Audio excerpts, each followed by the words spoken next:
In November of 1992, 3 teenage girls left home for what should have been a normal night out, but they never came back. For weeks, their disappearance gripped a small Spanish town. What happened next became one of the most controversial and emotionally charged cases Spain has ever seen, because before the investigation was even finished and before the families were fully informed, the story was already unfolding live on television. This is the story of the Alcàsser case, which is one of the most controversial true crime stories in Spanish history.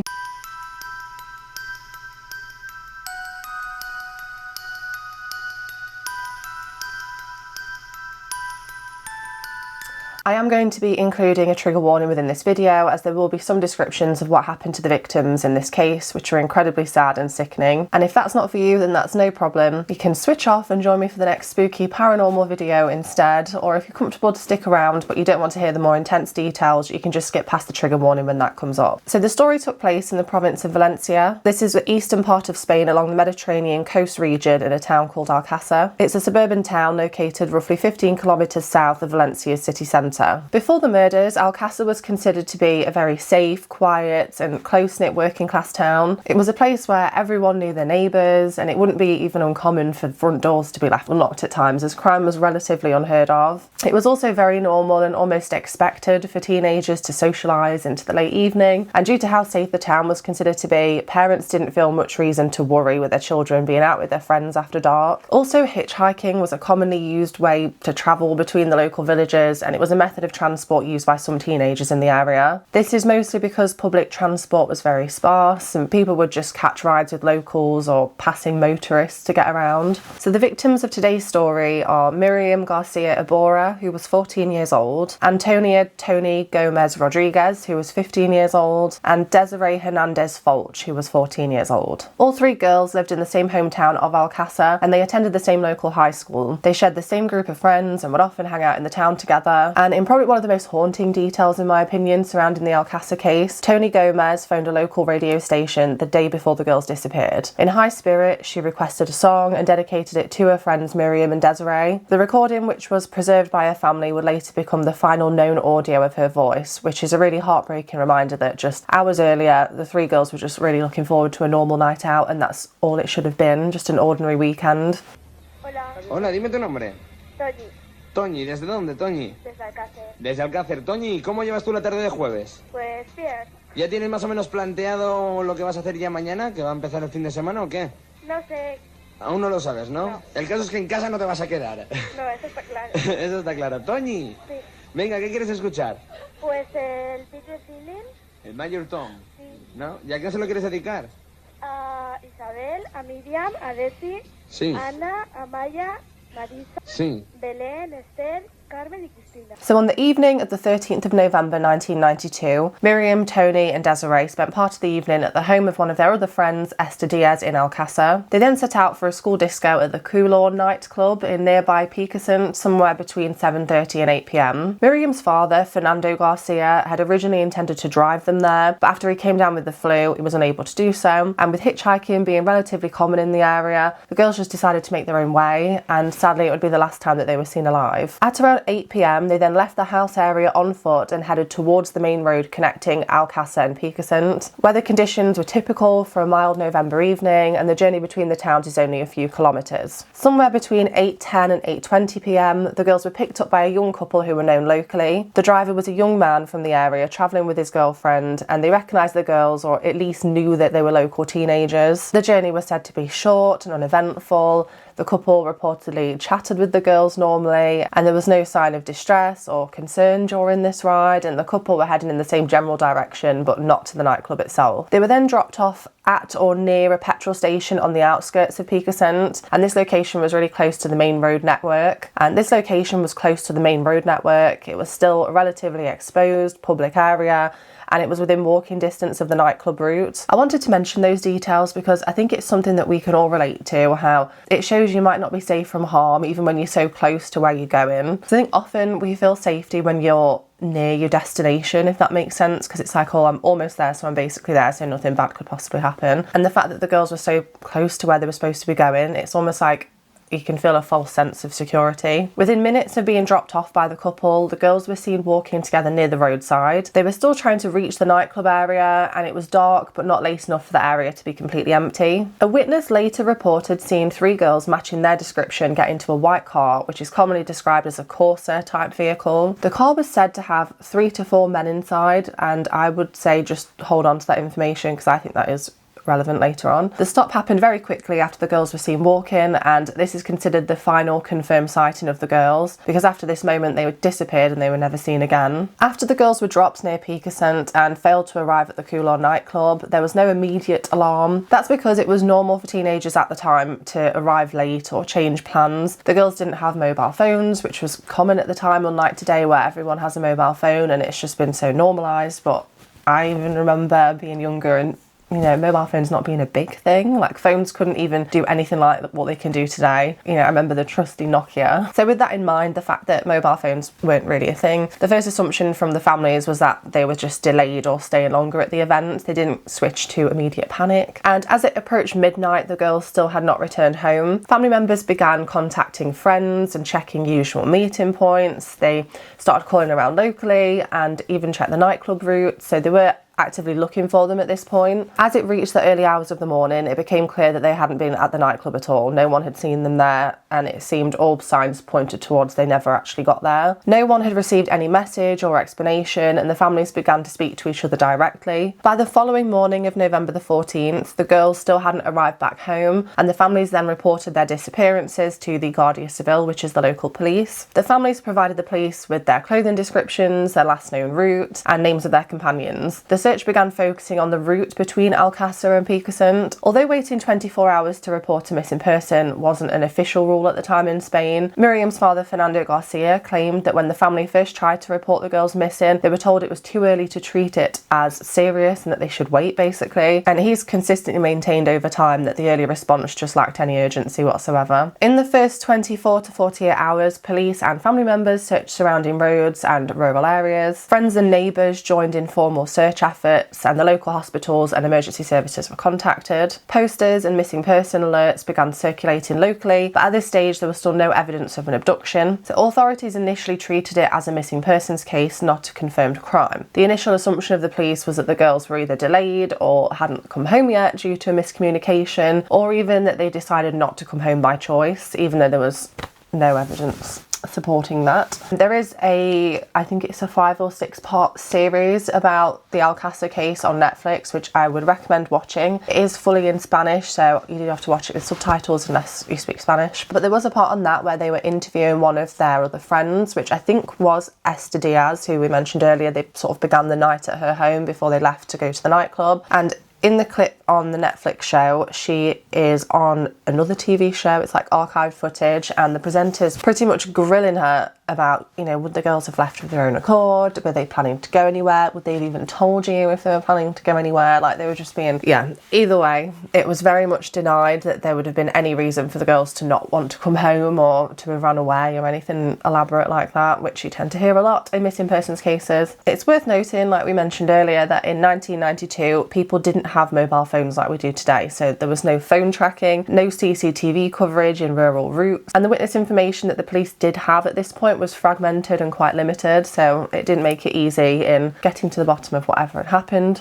or even just finding the right place to start. So the search continued for the missing girls, and attention and interest in the case did increase because there'd been no trace of the girls anywhere, no trace of them had been found anywhere, and police did then begin to consider possible abduction scenarios, and as a result of that, more structured searches were organised. By December of the same year, the search continued, but with reduced intensity. The case investigators reviewed the witness statements, including the white car sighting that we mentioned, and potential routes out of the area. However, there is a complete lack of new leads at this point in time. There was also no ransom demand and no confirmed suspect, and ultimately no crime scene. By early January of 1993, the police widened their searches to more remote zones. The investigation focused particularly on rural ravines and difficult terrain around the Valencia province, but the weather conditions and the terrain itself just made the searches more difficult to carry out. Then on the morning of the 27th of January 1993, 2 local beekeepers were working in the rural area of Barranco de Tu. The area that they were working in was very isolated, and it was used for agriculture and rural activity, so there was no regular foot traffic passing that area at all where they were working. While moving through that area, they noticed an irregular patch of soil where the ground appeared as if it had been disturbed in some way. They cautiously investigated the area, and they quickly realised something was wrong, and they alerted the authorities. The beekeepers reported to police the location of the disturbed ground and their suspicion that something had been buried there, and this information was of course taken very seriously, and the police mobilised units to the site. Once the Guardia Civil arrived at the site, the area was quickly secured as a potential crime scene, and access was restricted to prevent contamination of evidence. The officers observed clear signs of the soil having been disturbed, and evidence was consistent with that of a possible burial site, so as a result the decision was made to begin controlled excavation. The excavation itself was a slow process to preserve evidence and avoid damaging any remains or clothing. Sadly, they soon found the bodies of 3 young females buried in a shallow grave, and the remains were confirmed to be that of Miriam Garcia, Tony Gomez and Desiree Hernandez. It was clear immediately that it was a deliberate burial, not the result of some freak accident, and the location was chosen for concealment as it was so remote. Once the discovery was confirmed, additional units arrived, and that included forensic specialists, investigative officers and medical examiners. Authorities began photographing the scene, mapping body positions, collecting soil samples and securing personal items and clothing fragments. The bodies are then taken away from the site for autopsy and forensic examination, and they are formally identified through official procedures and family confirmation. National media coverage exploded across Spain, and the investigation quickly became one of the most high-profile criminal cases in the country. With this case came one of the most talked about and ethically controversial parts of the entire Alcàsser media coverage. During the searching phase for the girls before they were found, the families had already been quite heavily involved in the media, in particular Miriam's father, Fernando Garcia, who had appealed on television for help finding them. On the 28th of January 1993, so the day after the girls' bodies were discovered, television show De Two a Two famously interviewed the families of the victims. This was broadcast live on the private Spanish network Antena 3 and hosted by journalist Nieves Herrero, and the episode aired from a theatre in Alcácer town, and it essentially turned the town into a live TV set. The show itself was already known for being kind of a live emotional talk show mixed with some breaking news, and it had a very heavy focus on family interviews. The reason why this is so controversial, and I think anyone that's seen any clips from it would completely agree, is the parents and the family members were interviewed so soon after finding out such devastating and heartbreaking news. They were visibly in shock in the earliest stages of their grief, which must have been so painful anyway, and the camera stayed on them during breakdowns. Not to go on a tangent, but as someone that studied film, and during my studies I did a lot of documentary style work, because that's what I enjoy. I feel like there is 2 different types of people in that remit. You get people that are kind of they'll try and get anything they can. Like if there's something that's of interest that might get more views or get people interested in watching, they want people to be unable to look away, and I think that's when you can cross boundaries. But for me, I think it's always important, filming anyone for any reason, I think you should make sure they're comfortable. You know, even just, I mean, I've never obviously filmed anything even remotely like that, but just filming people that you're interviewing. We interviewed a historian for something that we were doing, and, you know, just making sure that that person's 100% comfortable with how you're doing it, what you're going to be talking about. I just feel like it's such a basic standard, and I cannot imagine having the want to, but also the gall to film a grieving family just after they found out that their daughters have been murdered. There's no excuse for it. It's just having zero standards. Even just as a human being, not just as someone that's working in that industry, but just as a human being, to want to essentially exploit people in their worst moments that they will probably ever experience in their life. Host Nieves Herrero showed a photograph of one of the victims and asked their mother to hold it close to them during airing, which is just incredibly emotionally intrusive, and I'd go as far as to say sick. The mother was visibly overwhelmed, and critics would later describe it as turning mourning into a spectacle. The parents and the family members would be asked to describe how they were feeling, which just prompted the emotional breakdowns live on camera. So it obviously feels to me very intentional anyway. They were trying to get that footage. When updates about the investigation were mentioned whilst they were filming, the audience, which was made up of local residents, other relatives and close acquaintances and multiple TV crews, had their reactions shown of both shock and applause, which is just incredibly inappropriate and invasive. Like, there's parts where certain information comes out about potential suspects and they're like cheering And I feel like even the death penalty might get cheered for at some point, which I'm not putting an opinion on that at all. I'm not even saying I disagree, but I just don't think it's appropriate for that to be televised with the grieving family right there. Like, it's just seriously exploited their emotions and what they were going through, and also disrespectful to the victims of the case. As the broadcast continued, more details about the crime circulated and speculation increased whilst the family were live on air. This included an early major development in the case when the family learned during filming that 2 men had been arrested in connection with the murders. So I can't even imagine, like, already losing someone that you love, especially like your own child. Like, I don't have kids, but I think I get the impression from when you hear people with kids talk that there's nothing worse than losing your child. And you've got 3 families on a stage being broadcast live, and you're already doing everything that you're doing, which is wrong, but you are also announcing live updates that they're not aware of. It's just awful. Like, it's not a TV show, it's real life. That shouldn't be on TV. And to actually just to have the gall, like I say, to be giving that information so insensitively to the families, that should be something that a private police liaison is telling them privately, not on TV by some random journalist. So let's talk about the arrests of the men and what led to them. After the bodies of the 3 victims were discovered, investigators of the case began urgently reviewing known violent offenders and local leads. Their attention soon turned towards information that had previously been overlooked or deemed less significant during the missing persons case. This is when a crucial witness by the name of Enrique Angles contacted the authorities. According to the investigative records, Enrique told the police that he believed his own brother, Antonio Angles, may have been involved. He also named an associate of his brother, which is a man named Mikel Ricart, and provided information about a remote property known as La Romana, where the men had allegedly spent some time at. This was quickly the breakthrough tip that the police were waiting for.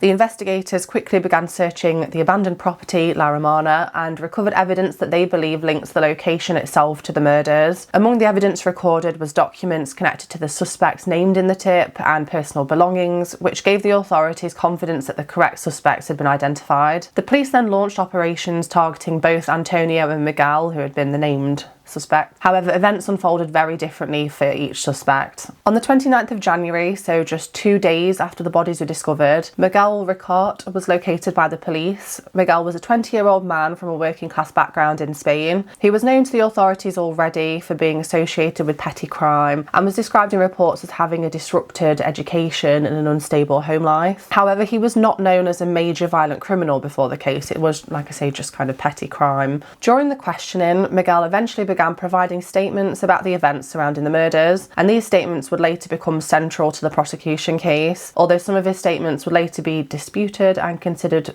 very controversial. However, at the time, the arrest was considered to be a huge success by the investigators of the case. On the same day, officers then attended the family home of the second suspect, which was 26-year-old Antonio Angles. However, things took a very different turn. Antonio had a far more chaotic and notorious background than Miguel. He came from a large, extremely troubled family background. He grew up in poverty, and his home life was widely described in reports as being violent, neglectful, and dysfunctional. Prior to the case, he had already been involved in thefts and violent incidents and just repeated run-ins with the police. So he was already known to the authorities as a dangerous repeat offender, unlike Miguel, and had already spent time in youth detention and correctional institutions. Members of his family later described him as violent and unpredictable at home. He was someone who was difficult to control and just would become aggressive over anything without any warning. He allegedly had a long pattern of abusive behaviour towards family members, ranging from threatening and intimidating them to frequent violent arguments in the home that escalated as he got older. If you do decide to give it a watch, the Alcàsser series on Netflix that I mentioned, they do a sort of anonymously interview some of his family members who do talk about this and to talk about what he was like to live with. Now, Antonio learned that the police were coming, although it's not clear or confirmed exactly how he found that out, whether someone inside the house alerted him, or if he noticed the police coming himself, or if someone connected to him in some way gave him a tip off. And he was able to flee by either jumping from a window or from a balcony, which I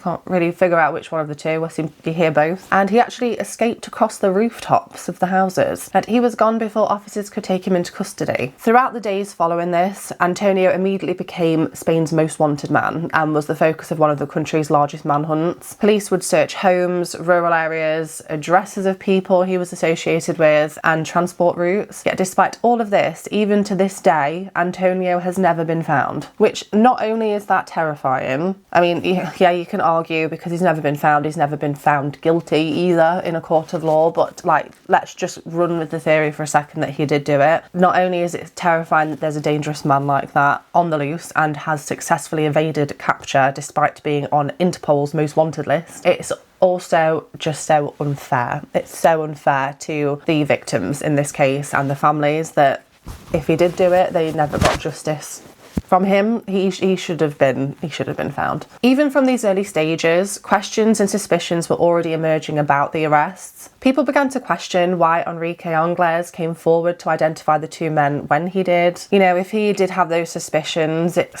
I suppose, yeah, it's kind of weird that he waited until the bodies had been found. But I think that can be explained a bit. Maybe you're not 100% sure and then you actually get this horrific confirmation that these girls have come to harm, they have been murdered. Maybe then you would speak out about, no, hang on a minute, I've been having this suspicion about people that I know, and maybe it took the confirmation that something bad had happened in order for him to come forward, if that makes sense. Other questions came up, such as, you know, had all of the information he gave been independently verified? And also Miguel Ricart's police statements came under fire, as he'd given multiple accounts of the supposed events that took place, and some of the details would change over time. And finally, people questioned how Spain's primary suspect was able to evade capture when police were actively looking for him. I'm gonna say the trigger warning now, so if anyone doesn't want to hear any descriptive details about what happened to the girls, just skip forward a bit. This is where I'm going to just talk about it for a couple of minutes. So as the case moved ahead and investigators began building a prosecution case, the prosecution theory started to take shape. The working theory was that Miguel and Antonio abducted the girls, which fit with some of the early witness sightings from when the girls were last seen entering a white vehicle, as Miguel himself actually confessed in his statements that he drove a white Corsa on the night the girls were abducted. The girls were then allegedly taken to the La Romana property where they were tortured by the men. Through evidence that was found on the bodies, along with statements made by Miguel, it was determined that there were signs of extensive severe injuries and physical abuse, signs of extreme physical binding. They had been assayed and beaten, they had gaping holes in their torsos,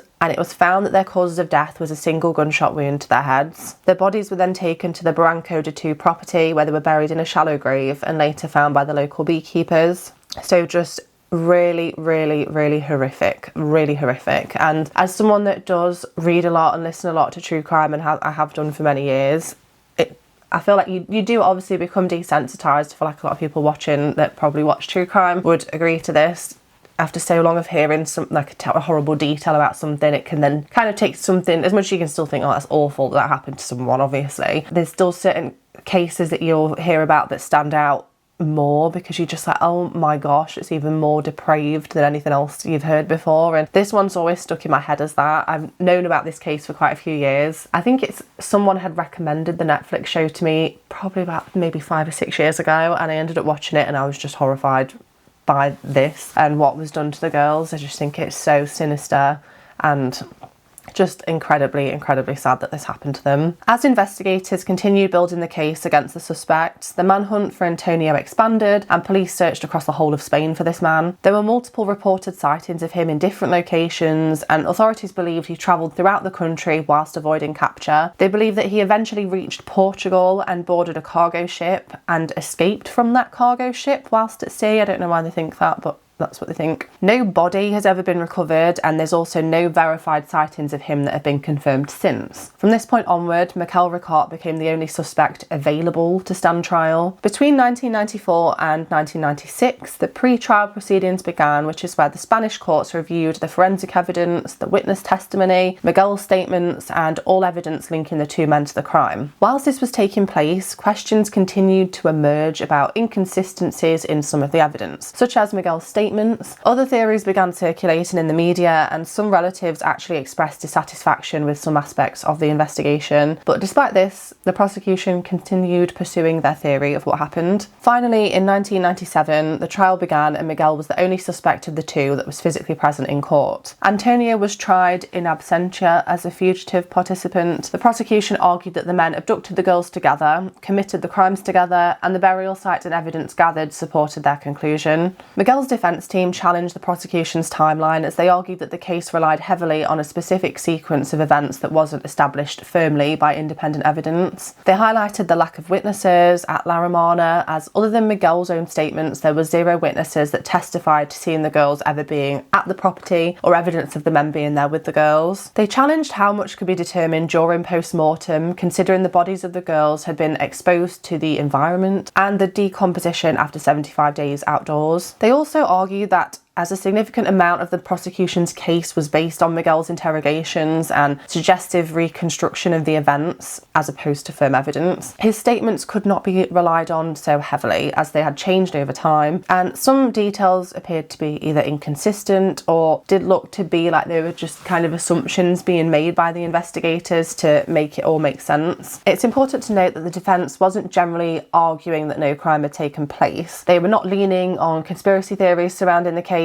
but their focus was much more about questioning if the prosecution had done enough to prove its theory beyond reasonable doubt. Ultimately, the court sided in favour of the prosecution, and Miguel was officially sentenced to 170 years in prison for the murder, kidnapping and assaults of the 3 girls. However, at that time in Spain, the maximum length of time a person could serve in prison was 30 years. So basically, no matter how long you were sentenced for whatever crime, you could not be kept in custody for more than 30 years, which is great. I don't understand that. I don't understand the point of that law. But yeah, basically you could do whatever you like, get however many years you're going to be sentenced to, you still cannot be in prison for more than 30 years, which I think that law's changed now, but at the time that was very much the law. Further to this, due to some legal changes that then happened over time, Miguel would only serve 21 years of his sentence and was released on the 29th of November 2013. I did want to include in this video a specific mention of Fernando Garcia, who we talked a little bit about earlier. He was the father of Miriam Garcia, one of the victims. From the moment the girls disappeared, he became one of the most visible and influential figures in the entire case. If you want to see more detailed information about him, I would recommend, in that case, watching the Netflix series about it, as he is interviewed personally on there, and a lot of the series centres around his involvement, and it was, I think, a very interesting and kind of balanced view of him. Aside from being a grieving parent, he became a media spokesperson, an informal investigator, a campaigner for justice reform, and also a highly polarising public figure. He was one of the earliest relatives to appear on television, and he consistently gave both interviews and appeals during the search phase. I think it would be more than fair to credit him with helping to bring national attention to the case, and due to his media presence, the case never faded locally. His visibility within the public eye increased scrutiny surrounding the investigation, as he repeatedly questioned if all lines of inquiry were being pursued, and this helped lead to continued searches for the girls, along with political and police pressure to show progress in the case. He became involved in campaigns surrounding missing persons awareness and criminal justice reforms. He was also associated with efforts that were made to change how disappearances and violent crimes were handled in Spain. He became the face of parental grief. He was able to articulate the frustration of people who felt unheard or overwhelmed by media attention and excluded from parts of the investigations. However, there is also a flip side to this, and his role in the case is also complicated and it was very heavily debated. A main issue is that he did have heavy involvement in what was considered to be conspiracy interpretations about the case. He supported theories suggesting that there were more than 2 perpetrators and possibly wider networks involved in the girls' murder. However, many of the claims that he made were not supported by the court's final findings. He worked closely with investigative journalist Juan Ignacio Blanco, who was a controversial media figure. Together they appeared on TV criticising the police's handling of the case, and they accused unnamed powerful groups of being involved. In one appearance, they did name names and had to apologise on air to avoid legal issues for both themselves and for the TV network. Many of the claims were legally challenged or discredited in court. Equally, not all of the families of the girls agreed with his approach, and some of them actively distanced themselves from conspiracy theories and the media campaigns which created vision amongst the victims' families. They kind of didn't want to have that spotlight, and it has been said by some people that were around Fernando at the time that in their opinion they felt like he was enjoying the media attention. Fernando Garcia also became involved in controversy over donations collected after the girls' disappearance. A proposed victims foundation, which I believe he had set up don't quote me, but I think the foundation was never properly registered, and questions later came up about how some of the donated money had been managed. While he was investigated and he did face legal proceedings, the more serious allegations of fraud were never definitively proven in court. Over time, however, the issue became part of the wider controversy surrounding his public role in the case. And in terms of Fernando, my gut instinct, having watched him as well and seen a lot of his interviews and appearances in the media, I do see a good man that has just done a lot to try and help the case, and also, like we say, justice reform. He tried to make changes to make it better in these situations when someone is harmed or is a missing person. And I think overall, I think he did more good than harm. And I suppose it's difficult because if any of the controversy about the money with the foundation that he set up were true, which again, to make it very clear, he's never been done for that. But if there is any truth to that, then that would change everything for me. But with that not being proven to be the case, I do think he is a grieving parent that I think it's easy to say someone loves the attention of the media in these situations, and I think it's very harsh a lot of the time. Personally, the Madeleine McCann case being one, I think whilst it's kind of not exactly the same in what they were accused of, but they were very much accused of going on sort of a media tour, and I think, yeah, you could look at it that way, you could look at it the same with Fernando that way, but I try and think about what I would do if I was a family member of a missing person or someone that had been murdered. I would mobilise every resource available, and it doesn't automatically mean you love the media attention. It means you're doing everything you can to try and find your loved one. So as much as it could be true, that might be the case, I don't believe that. I would feel a lot more comfortable staying on the side of this was a grieving parent who was doing everything he could to help find his daughter and the two other missing girls. But that's just my opinion, and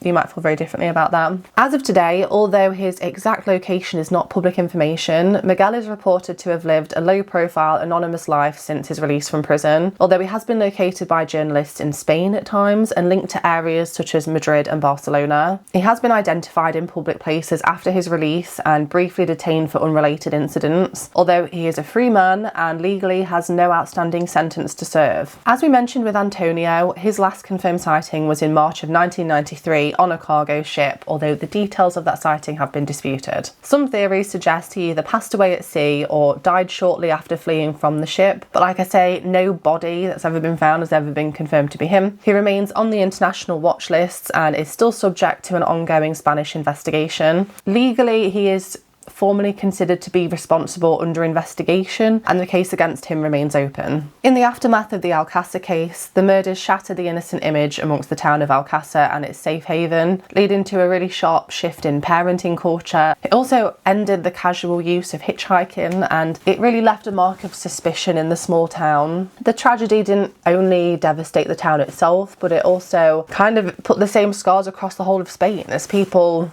like I say, generally did just change their ways of life and parenting. I suppose doors were no longer left unlocked. People were no longer okay with allowing their children to go out with their friends after dark. And as much as some people might say, oh, well, it's, you know, crazy that they ever were okay with that, but we should live in a world that is okay to be like that. And it's obviously there's always going to be sickos around, but I always think it's such a shame. It's highlighting the dangers out there and the sick individuals that exist amongst us, unfortunately. But yeah, definitely probably a big eye-opening moment for the town and again Spain in general. And you know, I'm not just picking on Spain here. I think every country at some point has gone from feeling very safe and you know, people leaving doors unlocked to no longer doing that after their own high profile cases. So the Day 2 à 2 broadcast, the controversial broadcast, is still cited as a media ethics watershed moment, and it led to increased awareness of victim privacy in crime reporting. And more interestingly, I think the broadcast is still studied in Spanish media ethics courses even today. So I've put some clips of it in this video, but I, again, 100% would recommend actually watching that. Like, it's hard to stomach because I think it's terrible, that broadcast. It's horrible. You're watching an awful thing, the exploitation of a grieving family. But just in terms of seeing what was allowed to air on TV is mind-blowing. And yeah, it's there, it can be found to be watched. Over the years, the case became one of Spain's most debated true crime stories, and alternative theories are often cited surrounding alleged wider criminal networks being involved. Claims of there being additional perpetrators and accusations of an institutional cover-up, although none of these theories were proven in court. I think that does tie back into earlier on when we first mentioned the white car sighting of the girls getting into this white car. I said to try and remember that the witness did say that she saw 3 to 4 men in that car. So I think that's, I mean, people's memories aren't perfect, but I feel like that's quite distinctive from saying, oh, there was only 2 men. Because in my mind, I'd be thinking, right, I only saw 2 men, so therefore there was space for 3 girls to get in the back. I know it's a weird thing to harp on, but that's what I would think in my head. If I saw 3 to 4 men, that would stand out to me a lot more, because I think, well, in like a Corsa car, I can't think there's many, if any, Corsa cars that have more than 5, 6 seats in. So I don't know, that would stand out to me more. So I think that is important that witness did say that she believed she saw 3 to 4 men in that car, and that obviously suggests there could have been more people involved. And also just from other cases that I've looked into, such as the Who Took Johnny, if anyone's seen that documentary, potentially the Madeleine McCann case, I think there are a lot of these criminal networks that are there to do these horrendous things. That's what they do, and I feel like I have to be careful what I say, but my suspicion is, my personal opinion, allegedly, not even in this case, but just generally speaking, I believe that there are public figures that are sometimes involved in this stuff, and it does happen. It does make me question at times when, you know, particularly the family, I suppose not all the families, but Fernando particularly has those kind of suspicions that it could be part of a wider criminal network. I don't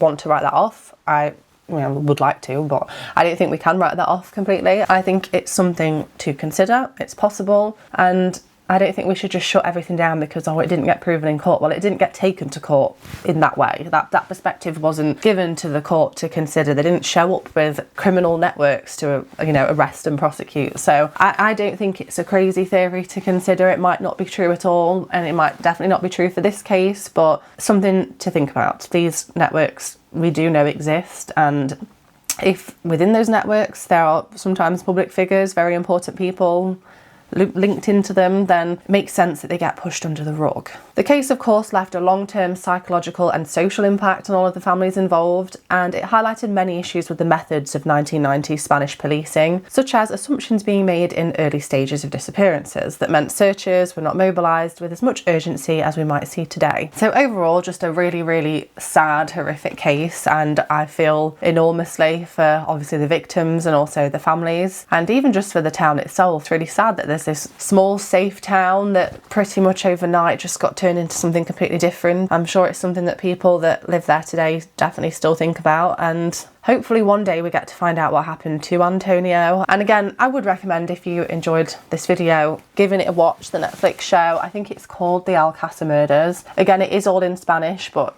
you know, just focus. You have to just focus a bit more, but put the subtitles on, and it is definitely worth watching. It's really, really interesting and a really, really well-made documentary. I hope you enjoyed this video. Please let me know what you think. If you have any thoughts on this case, do you think the police got it right? Do you think Antonio is still out there? What did you think about all the controversy in this case, like the live TV broadcast? Let me know your thoughts. And if you'd like to see more true crime as well as the paranormal spooky stuff, let me know. And I hopefully will see you in the next video. Thank you so much for watching.